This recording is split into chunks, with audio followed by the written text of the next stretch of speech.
Quand Eduardo Mendoza, un millionnaire des médias de 52 ans, dînait au restaurant le plus exclusif de Madrid, il ne s'attendait pas à ce qu'une serveuse de 23 ans l'approche et lui dise « Excusez-moi monsieur, mais ma mère a une bague exactement comme la vôtre ». Eduardo jeta un coup d'œil à son alliance, l'héritage unique transmis de génération en génération dans sa famille, et sentit le monde s'arrêter. Il n'y avait que 3 bagues de ce type dans le monde. Il en portait une autre avait disparu 25 ans plus tôt, et la troisième était censée être enterrée avec la femme qu'il aimait le plus, et perdue à jamais. Le restaurant, la Gastronomica, à Salamanque, était un terrain de jeu pour l'élite espagnole. Eduardo Mendoza, 52 ans, un magnat de l'hôtellerie avec une chaîne de luxe valant 500 millions d'euros, dînait seul à sa table habituelle près de la fenêtre. Il avait l'air réussi, mais fatigué. Ses cheveux argentés parfaitement coiffés contrastaient avec son costume italien d'une valeur de 3000 euros, et à sa main gauche brillait le cachet familial unique, or blanc, saphir central, halo de diamant, une relique de plus de 2 siècles. Il était venu célébrer le 20e anniversaire de l'entreprise qu'il avait fondée avec sa défunte épouse, Carmen, mais la célébration semblait vide sans elle. Carmen était décédée il y a 5 ans dans un accident de voiture, emportant avec elle tous leurs rêves d'avenir. « Plus de vin, monsieur Mendoza » demanda une douce voix. Il leva les yeux et vit une jeune serveuse, âgée d'environ 23 ans, à la peau mate et aux gentils yeux bruns. Elle portait l'uniforme du restaurant, chemise blanche, gilet noir. « Oui, s'il vous plaît » répondit-il, remarquant son nom sur son badge, Sofia. Alors qu'elle versait le vin, Eduardo remarqua son hésitation, comme si elle avait vu quelque chose d'étonnant. « Tout va bien » demanda-t-il. Sofia hésita, se mordant la lèvre. « Excusez-moi, monsieur, puis-je vous poser une question sur votre bague » Eduardo baissa les yeux, perplexe. « Ma bague » ? « Oui, murmura Sofia, se penchant. Ma mère en a une exactement pareille. » Eduardo se figea. « C'est impossible, murmura-t-il. Cette bague est unique. Elle est dans ma famille depuis des générations. » « Je sais que ça semble étrange, dit Sofia nerveusement, mais quand j'ai vu la vôtre, j'ai failli laisser tomber la bouteille. Elle correspond exactement à celle de ma mère. » Son cœur battait la chamade. Les 3 bagues avaient été fabriquées par son arrière-grand-père en 1890, une pour chacun de ses 3 fils. Eduardo en avait hérité une de son père. La seconde avait disparu il y a 25 ans lorsque son frère jumeau Carlos était décédé dans un accident de montagne. Et la 3e. « Comment s'appelle votre mère » demanda Eduardo, sa voix tremblante. « Carmen Ruiz » répondit Sofia. Eduardo sentit le monde s'effondrer. Sa défunte épouse était Carmen Mendoza, pas Ruiz, et elle était décédée il y a 5 ans. « Quel âge a votre mère » demanda-t-il, luttant pour rester calme.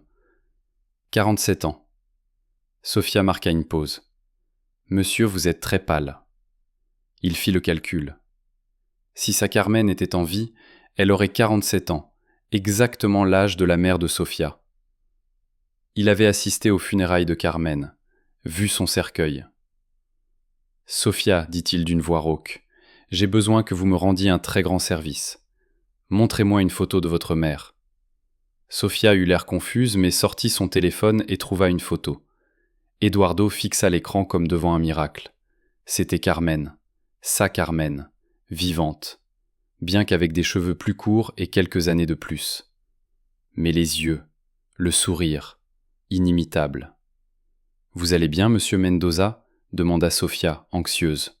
« Cette femme, » il désigna la photo. « Où habite-t-elle ?»« À Cuenca, monsieur. Pourquoi la connaissez-vous » Il se leva brusquement, faisant tomber son verre de vin. Les autres convives le fixaient. « Sofia, dit-il. Racontez-moi tout sur votre mère. »« Tout, monsieur, répondit-elle ébranlée. Vous me faites peur, qu'est-ce qui se passe ?»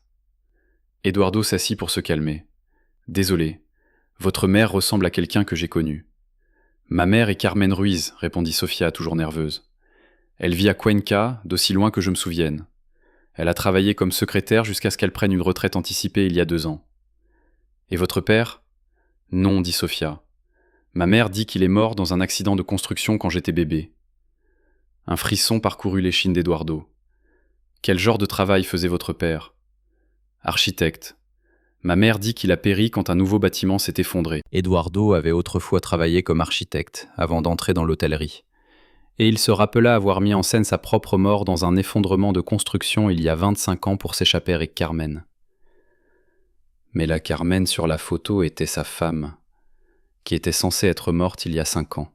« Sophia, dit-il d'une voix tremblante, quand est votre anniversaire ? » « Le 15 mars. » Pourquoi posait-il cette question ? Il réfléchit rapidement. Sophia avait 23 ans, née en mars 2001, exactement 9 mois après qu'il ait vu Carmen pour la dernière fois avant cet accident mis en scène. « Grand Dieu !» murmura-t-il. « Ça ne peut pas être. »« Ça ne peut pas être quoi ?» demanda Sophia. Alors que les pièces du puzzle s'assemblaient, il vit la ressemblance. Nez, sourcils, mains fines.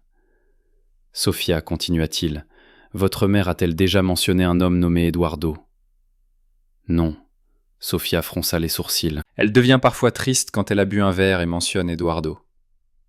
Mais n'en parle jamais plus. Des larmes montèrent aux yeux d'Eduardo. Carmen était vivante, et Sophia pourrait être sa fille. « Je dois voir votre mère, dit-il en se levant. « Maintenant ?» Sophia haleta. « Mais monsieur, il est plus de 22 heures, et elle est à Cuenca, à 2 heures d'ici. »« Je m'en fiche.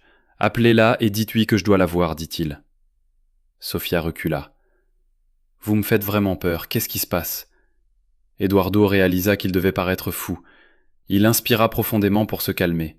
« Sophia, ce que je vais vous dire peut paraître incroyable, mais je crois que votre mère pourrait être ma femme. »« Ma femme ?» Sophia le fixa. « Ça ne peut pas être. Ma mère n'a jamais été mariée. Ma femme, Carmen, dit-il doucement, est morte dans un accident de voiture il y a 5 ans, ou du moins, c'est ce que je pensais. Elle n'a jamais eu d'accident. »« Elle est vivante à Cuenca, » répondit Sophia. Eduardo retira sa bague et la montra. C'est exactement comme la sienne. Sophia examina la bague et remarqua l'inscription « Amour éternel ».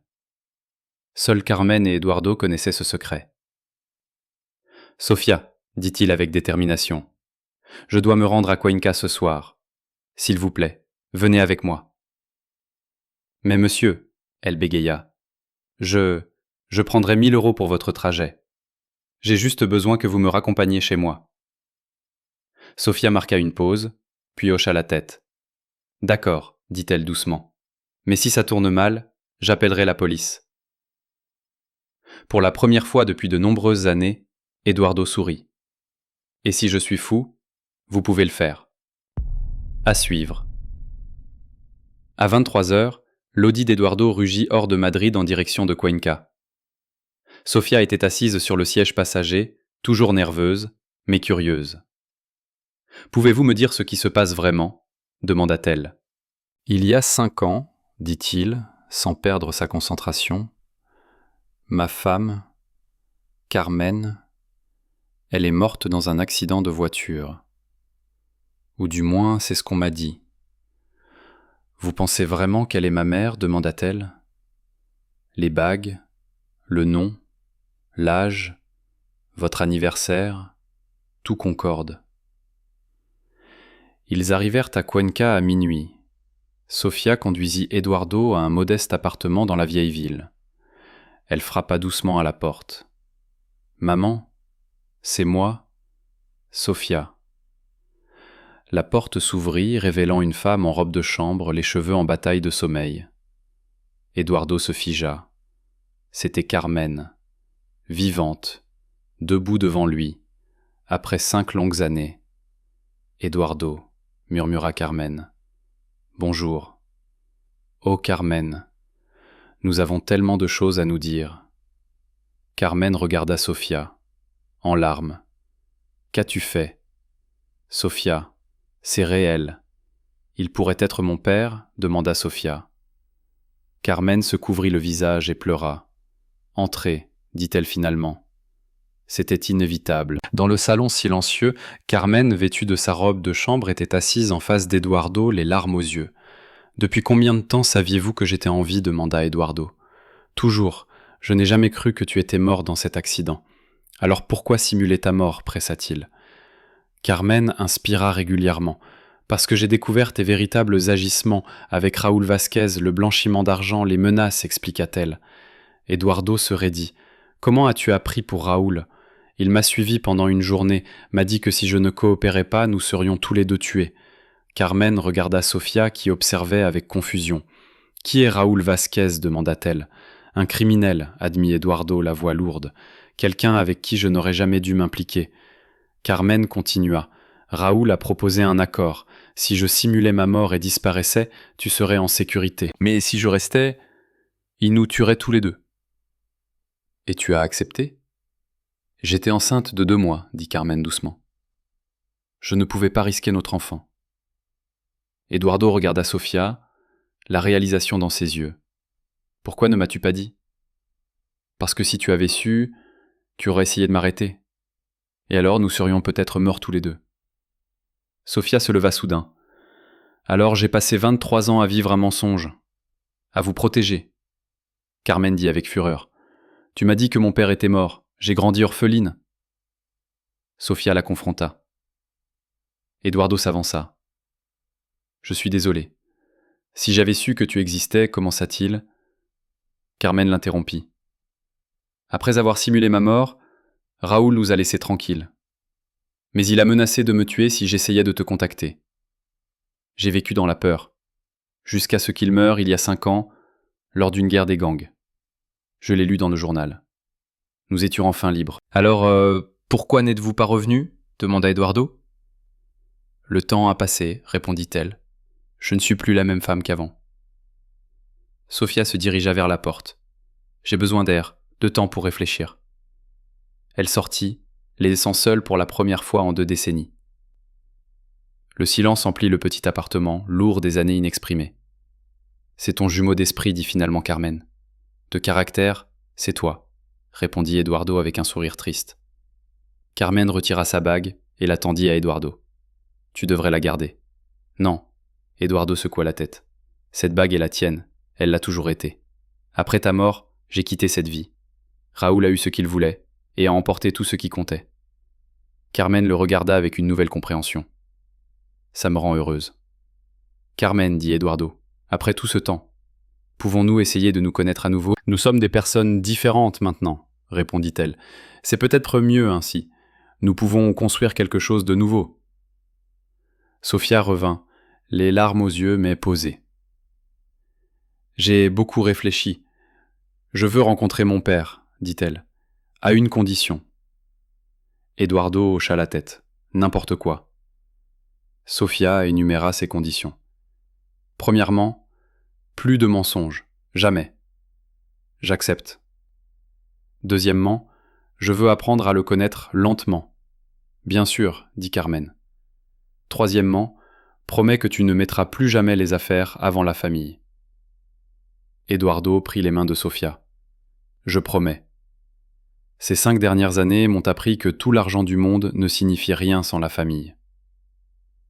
Sofia le fixa, puis hocha la tête. D'accord. Essayons. Carmen les serra tous les 2 dans ses bras. Ce n'est peut-être pas trop tard pour redevenir une famille. Eduardo sentit quelque chose qu'il n'avait pas ressenti depuis des années. L'espoir. 6 mois plus tard. Sur la terrasse de l'hôtel le plus luxueux d'Eduardo à Valence, ils se sont réunis pour une célébration spéciale. Le 24e anniversaire de Sofia, son premier avec ses 2 parents. Les mois de reconstruction avaient été lents mais remplis d'amour. Sofia, qui étudiait maintenant la gestion hôtelière grâce à Eduardo, portait une nouvelle robe bleue. Carmen ajusta son collier. Eduardo présenta une boîte. À l'intérieur se trouvait une bague en or rose, assortie au même design familial, mais juste pour elle. Sofia pleura en la glissant et appela Eduardo « Papa » pour la première fois. Il sentit les larmes lui monter aux yeux en murmurant « Je t'aime, ma fille ». Carmen les serra tous les 2 dans ses bras. Je n'aurais jamais cru que ce jour viendrait. Pendant le dîner, Sofia se leva pour porter un toast. Il y a 6 mois, je croyais que je n'avais pas de père. Aujourd'hui, nous sommes une famille. Ça n'a pas été facile, et nous apprenons encore à être parents et filles après tant d'années perdues. Mais les meilleures familles ne naissent pas parfaites. Elles se construisent avec intention. Eduardo leva son verre. « Aux secondes chances. » Carmen ajouta « à l'amour qui perdure. » Sofia sourit. « aux familles qui se retrouvent quand elles s'y attendent le moins. » 3 ans plus tard, Eduardo et Carmen se sont remariés lors d'une petite cérémonie émouvante. Sofia était la demoiselle d'honneur de sa mère alors qu'elle marchait dans l'allée. Eduardo a transféré la plupart de ses hôtels à une fondation caritative, n'en gardant que 2. Carmen dirige maintenant la fondation, aidant les familles déchirées par la tromperie. Sofia a obtenu son diplôme avec mention et gère maintenant l'un des hôtels familiaux, montrant qu'elle a hérité à la fois du talent commercial de son père et de la compassion de sa mère. Un soir, ils dînaient sur leur terrasse de banlieue madrilène. Sofia leva son verre de vin. « Savez-vous ce qui est étrange dans notre histoire ?» demanda-t-elle. « Quoi ?» répondirent ses parents à l'unisson. « Tout a commencé parce que j'ai remarqué une bague. Si je n'avais pas travaillé cette nuit-là, peut-être que nous ne nous serions jamais rencontrés. » Eduardo tint les mains de Carmen et de Sofia. Le destin a des façons mystérieuses de réunir les familles. Carmen sourit. Parfois, les choses les plus précieuses sont trouvées quand on arrête de chercher. Et parfois, ajouta Sofia, les fins heureuses arrivent quand on s'y attend le moins. Plus tard, Eduardo regarda les 3 bagues. 3 vies autrefois séparées, maintenant réunies. Leur histoire prouvait que le véritable amour peut survivre des décennies, que les familles peuvent être reconstruites même après des mensonges nécessaires, et que les merveilles arrivent souvent sous des formes inattendues, comme une bague de famille apparemment ordinaire. Si cette histoire vous a ému, laissez un garant de fortune ci-dessous. Avez-vous vécu des coïncidences qui ont changé votre vie?